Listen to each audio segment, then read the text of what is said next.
प्रचार प्रसार की जहाँ तक बात है जनसभाओं की, उसमें भारतीय जनता पार्टी अन्य दलों से 4 कदम आगे है। और कांग्रेस में या समाजवादी पार्टी में, बसपा में अभी तक मायावती खुद नहीं बाहर निकली हैं। लड़ाई तब दिलचस्प होती है जब दोनों तरफ से आक्रामकता हो। लड़ाई भी 2-4-5 दिन बाद, यानी ईद बाद जो है ना, वो ये जो चुनावी लड़ाई है वो तो दिलचस्प मोड़ पर पहुंचेगी। जैसे यहाँ से प्रत्याशी इमरान मसूद हैं, जाहिर सी बात है कि वो मुस्लिम हैं और मुस्लिम समाज में ही उनका प्रभाव है। तो अभी जो थोड़ा सा शांत पड़े हुए हैं, ये ईद के बाद माहौल फिर थोड़ा तैयार होगा। चुनावी बयान होता है। इमरान मसूद सेकुलर मिजाज हैं और हम उन्हें अच्छी तरह से जानते हैं, कोई कट्टरपंथी मुसलमान नहीं है। बीजेपी चाह रही है कि हम सपा को भी निपटा दें और बसपा को भी निपटा दें। लोहिया को अपना आदर्श मानते हैं समाजवादी पार्टी वाले, लेकिन उनके आदर्शों को कोई फॉलो थोड़े कर रहा है। अब बीजेपी भी कहती है कि नहीं, लेकिन सारी पार्टियां जातीय समीकरण को साधने में अपनी सारी ऊर्जा लगा रही हैं। लेकिन धर्म सिंह सैनी समाज के बड़े नेता हैं और वो ऐसे नेता हैं जो वोट को ट्रांसफ़र करा सकते हैं। कुछ नेता ऐसे होते हैं जिनमें मादा होता है, तो वो अभी पर्दे के पीछे साइलेंट हैं, लेकिन कोई न कोई गुल जरूर खिलाएंगे। भाजपा का आप ज़्यादा फोकस देखिए, वैश्य समाज को तो भाजपा को जाने जाना है, शहरी वोट भाजपा को जाता है, जो वहाँ प्रखर हिंदुत्व की लहर है। और ब्राह्मणों ठाकुरों का भी वोट, मतलब उनकी लीडरशिप है और उनको भी शामिल किया पार्टी में। मायावती ने भी ऐसे ऐसे प्रत्याशी उतारे हैं जो सपा और कांग्रेस का खेल बिगाड़े, कहीं भाजपा का खेल बिगाड़ने वाले हैं। दोनों में टक्कर है राघव लखनपाल शर्मा में और इमरान मसूद में अभी तक। प्रथम चरण के लोकसभा चुनाव को लेकर राजनीतिक रूप से जो है सक्रियता बढ़ते जा रही है। जो मौसम का तापमान बढ़ रहा है, उसी तरह से सियासी तापमान भी बढ़ने का कार्य हो रहा है। अगर बातचीत करें सहारनपुर लोकसभा और कैराना लोकसभा की, इन लोकसभा चुनाव में प्रधानमंत्री कल अपनी रैली करके गए हैं। इस रैली के क्या मायने रहेंगे और विपक्ष इस रैली को कैसे प्रभावित होगा, कैसे जनता का मोह भंग हुआ है इस रैली से? यह कहा जाए कि जनता का रुख किस तरह से रहेगा, कौन सांसद बनकर जाएगा, कौन चुनाव अच्छा लड़ेगा, किसका वजूद क्या रहेगा, कैराना को लेकर और सहारनपुर लोकसभा को लेकर विश्लेषण करने के लिए हमारे साथ में जो है वरिष्ठ पत्रकार अरविंद कमल जी जुड़ गए जेडी न्यूज़ के साथ में। बातचीत करेंगे, चर्चा करेंगे जो है इस चुनाव को कैसे देखते हैं और क्या क्या समीकरण उभर कर आ रहे हैं। बसपा की क्या पोजीशन रहेगी, गठबंधन पोजीशन किस आधार पर देखते हैं, और बीजेपी के प्रत्याशी को ये कैसे इनका देखने का अंक लेना। बातचीत करेंगे, चर्चा करेंगे। अरविंद कमल जी, आपका जेडी न्यूज़ में बहुत बहुत स्वागत है। धन्यवाद, शुक्रिया जी। कल प्रधानमंत्री की रैली हुई है, रैली के क्या मायने निकाले जा रहे हैं, पक्ष इसको कैसे देखता है, विपक्ष का इसका क्या नुकसान होने वाला है? देखिए, तो चुनाव चल रहा है, नरेंद्र मोदी जी प्रधानमंत्री हैं, संसाधन से लैस हैं, तो उनकी जनसभाएं हो रही हैं। विपक्षी भी तैयारी में है, हालांकि भी चूँकि भाजपा का जो IT सेल है, बाकी उनकी जो तैयारियां हैं बहुत पहले से चल रही थी। तो प्रचार प्रसार की जहाँ तक बात है जनसभाओं की, उसमें भारतीय जनता पार्टी अन्य दलों से 4 कदम आगे है। और चूँकि यहाँ 19 अप्रैल को पहले चरण में चुनाव होना है, सहारनपुर भी यहाँ 19 अप्रैल को वोटिंग होगी, उत्तराखंड में होगी, तो इस क्षेत्र में प्रधानमंत्री लगातार जनसभाएं कर रहे हैं और भी नेता कर रहे हैं। जैसे उत्तराखंड में आप देखिए तो रुद्रपुर में मोदी ने सभाएं की, इसके पहले वेस्ट यूपी में मेरठ से उन्होंने चुनावी शंखनाद ही किया, फिर सहारनपुर आए और CM योगी की भी सभाएं हो रही हैं। अभी उन्होंने प्रबुद्ध वर्ग सम्मेलन को संबोधित किया था, फिर कल वो PM के साथ मंच साझा किए, यहाँ से वो बिजनौर चांदपुर गए। तो जो स्टार प्रचारक बीजेपी के हैं वो तो सब मैदान में आ गए हैं, JP नड्डा, अमित शाह साहब, सारे लोग। और कांग्रेस में या समाजवादी पार्टी में, बसपा में अभी तक मायावती खुद नहीं बाहर निकली हैं। उनके भतीजे आकाश आनंद जरूर नगीना में 2 रोज पहले सभा को संबोधित किए। देखिए, लड़ाई तब दिलचस्प होती है जब दोनों तरफ से आक्रामकता हो। अगर दूसरी तरफ से लड़ने वाला योद्धा कमज़ोर है, वो मैदान में ही नहीं आ रहा है, तो लड़ाई एक तरफा हो जाती है। हालांकि अभी ईद के बाद कुछ स्थितियां चेंज होंगी। जैसे सहारनपुर की बात आपने की, तो अभी क्या है कि ज़्यादातर लोग रोजे से हैं, इस्लाम धर्म के अनुयायी, तो वो सुबह तरावी वगैरह पढ़ के रोजा खोलने के बाद फिर वो दिन में आराम कर रहे हैं, उतना नहीं निकल रहे हैं। नेताओं की भी उतनी सक्रियता नहीं है। इमरान मसूद साहब खुद मतलब अभी उतनी ज़्यादा हाँ सक्रिय, मतलब कि बाहर बहुत निकलना कम हो रहा है, मौसम भी गर्मी का आ गया है। तो आपने जो सवाल किया था कि प्रधानमंत्री नरेंद्र मोदी की जनसभा के बाद वेस्ट यूपी में क्या माहौल है, तो उन्होंने 2 जनसभाएं की, मेरठ में और सहारनपुर में।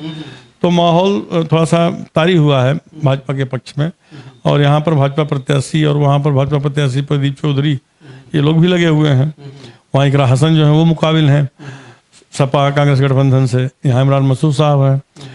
तो लड़ाई अभी 2-4-5 दिन बाद, यानी ईद बाद जो है ना, वो ये जो चुनावी लड़ाई है वो तो दिलचस्प मोड़ पर पहुंचेगी।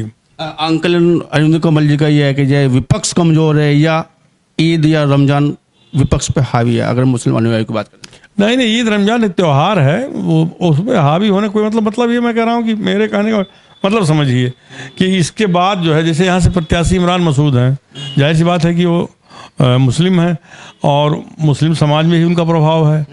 तो अभी जो थोड़ा सा शांत पड़े हुए हैं, ये ईद के बाद माहौल फिर थोड़ा तैयार होगा। यहाँ शायद प्रियंका गांधी की सभा होने वाली है और भी जो कांग्रेस के नेता हैं, और फिर इमरान पूरी लाओ लश्कर के साथ वो भी मैदान में उतरेंगे। तमाम मुद्दों की बात जो है नरेंद्र मोदी जी की है, वो अपने मन से किसानों की बात की है, महिलाओं की बात की है, मान सम्मान और तमाम योजनाओं की बात की है जो उन्होंने अपनी सरकार के रूप में दिया है, योगी सरकार के ड्रॉन ऑर्डर की बात की है। लेकिन अपेक्षा को मुताबिक जो है यहाँ से चुनाव लड़ रहे विपक्ष जो है, जो नेता है इमरान मसूद साहब, उन्होंने इस बात जिक्र नहीं किया है। कैसे देखते हैं उनके संबोधन को? नहीं, किस चीज़ का जिक्र नहीं किया? इमरान मसूद साहब का जिक्र नहीं किया। पिछली बार जब आए थे 2019 से, जब उन्होंने बात किया था कि बोटी बोटी वाले, इस तरह का बयान मोदी जी ने दिया था, तो इससे क्या इत्तेफाक रखते हैं? नहीं, मुझे याद है मैंने उस जनसभा को भी मैंने कवर किया था जो नानौता के पास हुई थी। उसमें नरेंद्र मोदी जी ने कहा था कि वो बोटी बोटी करते हैं, हम बेटी बेटी करते हैं। तो अब मोदी जी प्रधानमंत्री हैं, इन सब चीज़ों का जिक्र करना उनके सियासी पंडितों का मानना था कि मोदी जी इसका जिक्र जरूर करेंगे, नहीं किया तो नहीं। ऐसा कि उन्होंने अपनी सरकार की उपलब्धियां गिनाई, और मोदी ने, आपने सुना होगा अगर उनका भाषण, तो उन्होंने कहा कि विपक्ष को उम्मीदवार ही नहीं मिल रहे हैं, उनके कार्यक्रम नहीं तय हो पा रहे हैं। तो उन्होंने बड़ी चतुराई से बता दिया कि विपक्ष है ही नहीं कहीं। वही बात मैं परोक्ष रूप से आपको बता रहा था कि लड़ाई तो तब दिलचस्प होगी जब दोनों योद्धा मजबूत हों। उनका कहना कि यहाँ कुछ है ही नहीं है, हालांकि वो अपनी बात है, इमरान के दावर नेता हैं यहाँ, तो इमरान अब बोटी बोटी वाले बयान का जिक्र या इमरान मसूद का जिक्र करके मुझे जो लगता है कि वो ये नहीं चाह रहे थे कि मैं इनको इतना भाव दूं, इतने बड़े नेता नहीं हैं वो, बहुत चालाकी से इस बात को पी गए। और भाजपा की स्थिति उनको यहाँ मतलब मजबूत बताई गई है, जो वहाँ तक मुझे जानकारी है। इमरान मसूद साहब तो जो रोटी रोटी की बात कर रहे हैं, आप कैसे देखते हैं? देखिए, वो चुनावी बयान होता है। इमरान मसूद सेकुलर मिजाज हैं और हम उन्हें अच्छी तरह से जानते हैं। वो कोई कट्टरपंथी मुसलमान नहीं है कि उनको ये कहा जाए वो बाकायदा श्री राम का नारा ले रहे हैं, तुलसीदास की चौपाई पढ़ रहे हैं। और इस बार उन्होंने अपनी रणनीति बदल ली है। इमरान के काफिले में हिंदू ज़्यादा चल रहे हैं और वो मुसलमानों के साथ, मुसलमानों को उन्हें थोकट मिलता ही है, इसके साथ वो हिंदुओं का भी वोट हासिल करना चाहते हैं। तो अब देखिए उनके साथ, उनके काफिले में उसे चलने वाले, जैसा काजी साहब के समय था, तो वो इसका प्रयोग कर रहे हैं। उन्होंने देखिए अपना जिला अध्यक्ष बदलवा करके संदीप राणा, जो कि राजपूत समाज से आते हैं, तो राजपूत बिरादरी का वोट भी कैश करना चाहते हैं इमरान मसूद। इसी तरह से सैनी बिरादरी का बहुत सारा वोट है, धर्म सिंह सैनी साइलेंट है। अब हो सकता है अंदर खाने इन लोगों की कोई बात बन जाए तो वोट ट्रांसफर भी कराए जा सकते हैं। ये भी एक मतलब पहलू है जिसको ध्यान में रखा जाना चाहिए। बात नरेंद्र मोदी की बात करते हैं, रैली की बात करते हैं, या कल उन्होंने तमाम जो है सर्व समाज को साधने का काम किया है, लेकिन मंच से किया है, लेकिन स्थानीय स्तर पर जो विरोध के सवाल सुनाई दे रहे हैं या उभर कर आ रहे हैं, उनको जो है कैसे देखते हैं? इस चुनाव पर जो विरोध के सवालों का क्या असर पड़ने वाला है? कि हर चुनाव में विरोध के स्वर मुखर होते हैं। हर चुनाव में ऐसा होता है कि भाई लोग चुनाव का बहिष्कार कर रहे हैं, नेताओं को दबाव में भी लिया जाता है। मान ली 5 साल तक कोई नहीं आया है तो लोगों को मलाल होता है कि आप खाली वोट मांगने आते हैं। तो एक ट्रेंड बन चुका है कि गांव में नहीं घुसने देंगे। अभी कहीं मैं देख रहा था तो वहाँ पर बीजेपी के उम्मीदवार को वो सब लाठी बाठी लेके निकल पड़े, राजस्थान में कहाँ। तो इस तरह घटनाएं होती हैं, ये राजनीतिक घटनाक्रम है। लेकिन ऐसा नहीं, फिर वोटिंग तक आते आते लोग मना लिए जाते हैं, ईमान मनोबल जो है हो जाता है। क्या उम्मीद है आपको जो क्षेत्रीय समाज की जो बड़ी महासभा नौतम आज हो रही है, तमाम विरोध के साथ में हो रही है, क्या आपको लगता है कि जो है भाजपा के लोग उसको मैनेज कर पाएंगे, इतनी बड़ी सभा को, इतने बड़े विरोध को? देखिए, ऐसा है, भाजपा का जो नेतृत्व है वो बहुत सूझबूझ के साथ काम कर रहा है। राजपूत समाज जो है मतलब एक तरह से मार्शल कौम है, पश्चिम में तो कम है लेकिन पूर्वांचल में बड़ा तगड़ा हर जिले में सब एक से एक मतलब बड़े नंबरदार और मजबूत लोग हैं। तो वो लंबे समय तक क्या था कि राजपूत समाज या पूर्वांचल का ब्राह्मण समाज हो तो इनकी बड़ी ताकत थी, वोटों को ट्रांसफर करा देते थे। 25 साल पहले तो वोट ही नहीं डालने पाते थे दलित लोग पूर्वांचल में, लेकिन अब ऐसा नहीं है। अब सब लोग वोटिंग कर रहे हैं, बाहर का फोर्स होता है। तो पूरे प्रदेश में राजपूतों की संख्या 7% है, ब्राह्मणों की संख्या 9% है, जाटों की संख्या 7% है। तो उस आंकड़े के हिसाब से बीजेपी इनको प्रमोट कर रही है, मतलब कि तुम्हारी जितनी संख्या है उस हिसाब से तुम्हारी हिस्सेदारी। बीजेपी का फोकस ओबीसी पे है और गैर जाटो दलितों पर। तो बीजेपी चाह रही कि हम सपा को भी निपटा दें और बसपा को भी निपटा दें। पिछड़ी जातियों के उनके पास नेता हैं, आदिवासियों के नेता हैं, उन्होंने सबको मंत्री बनाया है। अब निषाद जी क्या कह रहे हैं कि संजय निषाद कि भगवान राम को केवट ने ही पार उतारा था। तो अब ये चीज़ें, हाँ, अब ओम प्रकाश राजभर भाग गए थे, वो भी आ गए हैं। केशव मौर्य ही हैं। मतलब पूर्वांचल में और पश्चिम में जो भी पिछड़ी जातियां हैं, मौर्य, कुशवाहा और निषाद, मांझी, इसी से रिलेटिव हैं। और इधर आ जाइए तो तमाम सारी जातियां, रोहेलखंड में इधर प्रजापति हैं, कश्यप हैं, धीमर हैं। तो इन सब जातियों में भाजपा ने नेता खड़े कर दिए हैं। तो अब अखिलेश पीडीए का नारा जरूर दे रहे हैं, लेकिन कहाँ उतना हो पा रहा है। अब उन्होंने अमरपाल को उतार दिया अखिलेश जी ने बागपत से। तो बड़ी चालाकी से उन्होंने भाजपा का खेल बिगाड़ने की कोशिश की है रालोद की, क्योंकि ठीक ठाक संख्या में बागपत में ब्राह्मण है, लेकिन वो हमेशा से रालोद वोटिंग करते आए चौधरी साहब के ज़माने से ही। तो अब ये सब चीज़ें हो रही हैं।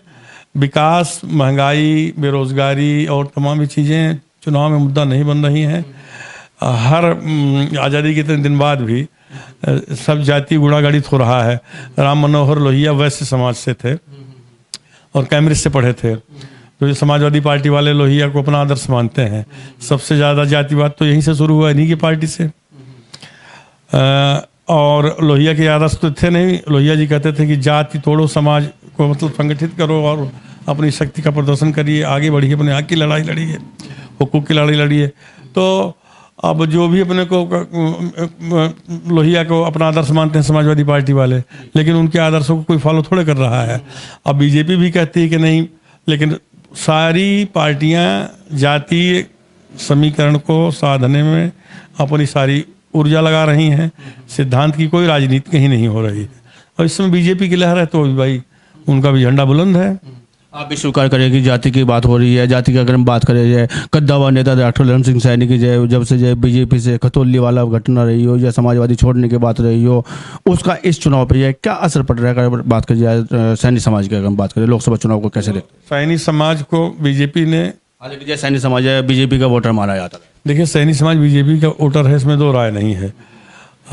लेकिन भाजपा ने सैनी समाज की उपेक्षा नहीं की है अपने स्तर पर। उन्होंने धर्मपाल सिंह जो प्रदेश संगठन मंत्री हैं, बहुत बड़ा पद होता है, सैनी समाज से हैं।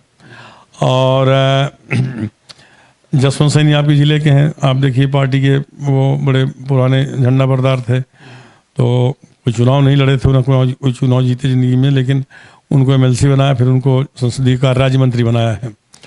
और डॉक्टर महेंद्र सैनी इनको दूसरी बार जिला अध्यक्ष बनाया है। और उधर भी मुरादाबाद क्षेत्र में भी सैनियों को साधा है। लेकिन धर्म सिंह सैनी समाज के बड़े नेता हैं, और वो ऐसे नेता हैं जो वोट को ट्रांसफ़र करा सकते हैं। कुछ नेता ऐसे होते हैं जिनमें मादा होता है, तो वो अभी पर्दे के पीछे साइलेंट है, लेकिन कोई न कोई गुल जरूर खिलाएंगे। तो सैनियों में यह है कि अब जहाँ जसवंत सैनी का प्रभाव होगा वो बीजेपी को वोट कराएंगे। अगर धर्म सिंह सैनी बीजेपी के खिलाफ जाते हैं, इशारा करते हैं अपने समर्थकों को, तो फिर वोट से निभिन्न होगा। तो होता ही है, हर चुनाव में होता है। नायब सिंह सैनी को जो बराबर के राज्य जो हरियाणा का मुख्यमंत्री बनाया गया है, कि नायब सिंह सैनी जो है सैनी समाज को मैनेज करने में कामयाब हो पाएंगे? बिल्कुल। देखिए, नायब सिंह सैनी जो है, कभी आप सोच सकते थे कि हरियाणा में हमेशा से जाट ही चीफ मिनिस्टर होते थे। और ये पहला प्रयोग किया, खट्टर को बनाया 2 बार।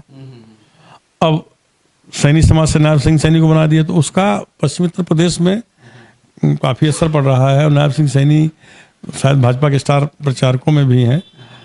तो ये हर जगह भाजपा कर रही है। जाट कुछ ही % है हरियाणा में, और भी जातियाँ हैं, लेकिन उन्होंने सबको दरकिनार करते हुए सब नए नए प्रयोग किए हैं। राजस्थान में देखिए भजन लाल शर्मा को चीफ मिनिस्टर बनाया गया, और यादव मतदाताओं को सपा से तोड़ने के लिए वहाँ एक संदेश दिया। मोहनलाल यादव को मध्य प्रदेश का मुख्यमंत्री बना करके, अब मोहन भी भाजपा के स्टार प्रचारकों में यूपी में आ रहे हैं, यादव समाज में जा रहे हैं कि भाजपा ने देखिए हमें मुख्यमंत्री बना दिया, तो इनसे परहेज मत करिए। तो वही उन्होंने बताया कि भाजपा का आप ज़्यादा फोकस देखिए, वैश्य समाज को तो भाजपा को जाने जाना है, शहरी वोट भाजपा को जाता है, जो वहाँ प्रखर हिंदुत्व की लहर है, और ब्राह्मणों ठाकुरों का भी वोट मतलब उनकी लीडरशिप है, और उनको भी शामिल किया पार्टी में। तो मेन फोकस ओबीसी और गैर जाटो बिरादरी पर है पूरे देश में। उसको भाई साउथ वगैरह में तो नहीं चल रही इनकी, और जैसे आपका आंध्रा है, तेलंगाना, कर्नाटका और तमिलनाडु, और फिर इधर पूर्वोत्तर के राज्य त्रिपुरा, मेघालय, असम में चलो हेमंत बिस्वा शर्मा जो है वो मुख्यमंत्री हैं इनके बगलगिरी बन करके, लेकिन बिहार में और पश्चिम बंगाल में, यहाँ तक कि राजस्थान, मध्य प्रदेश, छत्तीसगढ़ में भी मतलब इंडी इनको टक्कर दे रहा है। उत्तर प्रदेश मुफीद है, जहाँ इन्होंने कहा कि मैं 80 में 80 सीटें जीत जाएंगे। हालांकि ऐसा संभव नहीं है, लेकिन यहाँ बेहतरीन प्रदर्शन होगा भारतीय जनता। क्या लगता है आपको 80 में कितनी निकल के जाएंगे बीजेपी का बात? देखो बीजेपी की मुझे जो लगता है कि 65 से ऊपर सीटें हो सकती हैं। 55 से 65, 60 से 65, 66, 68, हाँ इतनी हो सकती हैं। अब बात फिर स्थानीय मुद्दों की करते हैं। 3 प्रत्याशी बनाए गए, भाजपा ने राघव लखनपाल पर विश्वास जताया, तो जो है गठबंधन से इमरान मसूद साहब आए हैं, और माजिद अली को जो है बहन जी ने विश्वास जता के जो है हाथी की सवारी करने के लिए, यूँ कहा जाए कि हाथी में मतदान को लेकर जो सदन तक की सवारी करने के लिए भेजा गया है। क्या लगता है कि इस तरह के समीकरणों बढ़ है, चुनाव किस तरफ जा रहा है? नहीं देखिए, बसपा चूँकि इंडिविजुअल लड़ रही है, किसी गठबंधन है नहीं, जैसे पिछली बार था 2019 में सपा बसपा गठबंधन था, 10 सीटें ले गई थी मायावती जी। तो मायावती ने भी ऐसे ऐसे प्रत्याशी उतारे हैं जो सपा और कांग्रेस का खेल बिगाड़े, कहीं भाजपा का खेल बिगाड़ने वाले हैं। अब जैसे त्यागी समाज बीजेपी का वोटर है, मेरठ से उन्होंने देवव्रत त्यागी को दे दिया है टिकट, तो त्यागी समाज का बहुतायत वोट कहाँ जा रहा है? बीएसपी में, और नुकसान किसका हो रहा है? बीजेपी का। ऐसे कई जगहों पर उन्होंने प्रयोग किए हैं, लेकिन बीएसपी के कैंडिडेट कहीं जिताऊ स्थिति में नहीं लगते हमें पूरे सूबे में। हाँ, वो खेल तो बिगाड़ देंगे दूसरे का, अपना खेल बनाने में समर्थ नहीं है। सहारनपुर में भी ऐसा ही है। हाँ हाँ, लेकिन चुनाव किसके दरमियान रहेगा? क्या लग रहा है कि चुनाव मुझे सब कौन सदन में जाके बैठ के बात अभी तक तो ये है कि देखिए, ये तो नतीजे बताएंगे। और अनुदय कमल जी क्या बताएंगे? नहीं, मैं ऐसी कोई भविष्यवाणी नहीं करना चाहता हूँ, और आचार संहिता जो चुनाव आयोग ने लगाई है उसमें भी आप देखिए, प्रिंट मीडिया हो, इलेक्ट्रॉनिक मीडिया हो, एज ए जर्नलिस्ट हम ये नहीं कह सकते भाई इमरान जीत जाएंगे। विश्लेषण की बात करो। विश्लेषण में भी यही है भाई, दोनों में टक्कर है, राघव लखनपाल शर्मा में और इमरान मसूद में अभी तक। अब चुनाव के 1-2 दिन तक स्थितियां थोड़ा ज़्यादा साफ हो जाएंगी, अभी तस्वीर धुंधली है। कैराना कैसे देखते हैं उनको मलिया? कैराना को कैसे देखते हैं उनको मलिया? कैराना में इकरा हसन बहुत मजबूती के साथ लड़ रही हैं, लेकिन प्रदीप चौधरी के साथ भी भाजपा का कोर वोट बैंक है, और वो भी उनका बड़ा अनुभव है भाई। उनके फादर 3 बार MLA रहे, प्रदीप चौधरी भी 3 बार MLA रहे, फिर सांसद रहे। चुनाव कैसे लड़ा जाता है ये उनको पता है। और इकरा का भी परिवार भाई, उनके दादा अख्तर हसन सांसद रहे कांग्रेस से, उनके फादर विधान परिषद, विधानसभा, राज्यसभा, लोकसभा सब में सबसे कम उम्र में पहुँचे, इसलिए उनका गिनीज बुक में नाम है। उनके भाई नाहिद हसन को देख लो, तो ये दोनों समझिए कि सियासी और रसूखदार खानदान है, और इनमें लड़ाई हो रही है। तो इसमें कौन बाजी मार ले जाएगा ये नहीं कहा जा सकता। कैसे देखते हैं आप? जाए क्या जाए नाराजगी मैनेज कर सकते हैं बीजेपी वाले, या यूँ कहा जाए प्रदीप चौधरी, या दांव में आ जाएगी इकरा हसन? देखिए, कुछ गाँव में देखिए सत्ता विरोधी लहर होती है। इकरा हसन अगर मान ली सांसद बन जाती हैं तो 5 साल में उनका भी विरोध कई जगहों पर होगा, क्योंकि जो आदमी सत्ता, राजनीति इतनी आसान नहीं है लोगों को जो लगता है ना। आप किसी भी जनप्रतिनिधि के यहाँ चले जाइए जो चुना गया है, तो सुबह ही दरबार लग जाता है। मैंने देखा है मुकेश चौधरी, कीरत सिंह खुद प्रदीप चौधरी के यहाँ हारे हुए नेता को मैं यहाँ देख रहा हूँ, उनके यहाँ कोई नहीं फटक रहा है। चाहे वो संजय गर्ग हो, धर्म सिंह सैनी के यहाँ तो खैर थोड़ा बहुत भीड़ आ जाती है। तो बाकी इतना आसान नहीं होता है कि पॉलिटिक्स करना, सबको समय देना, सबके यहाँ पहुँचना भी संभव नहीं होता है। तो ऐसा होता है कि कुछ लोग विरोध करते हैं, फिर उनको हवा दी जाती है, विरोध करवाया भी जाता है। तो एक सोशल मीडिया का ज़माना है, लोगों में एक मैसेज जाता है कि अरे नहीं, इनका तो बड़ा विरोध हो रहा है। ऐसा नहीं है। इधर मेरी प्रदीप जी से बात भी हुई है, तो आत्मविश्वास से लवरेज है। लेकिन इकरा के साथ भी, जैसे अब गंगो की बात कर लीजिए, चौधरी परिवार खुल करके आ गया है। इकरा साल भर से मेहनत कर रही हैं, गांव-गांव जा रही हैं। जब आदमी विपक्ष में होता है उसके पास बहुत सारा समय होता है, तब वो मेहनत करने का उसके पास पूरा मौका भी होता है। तो इकरा ने वो काम किया है और उसका फल जो है वो करौना सीट की फितरत है कि वहाँ के मतदाता ज़्यादातर अपना हाँ हर बार दूसरा सांसद चुन लेते हैं।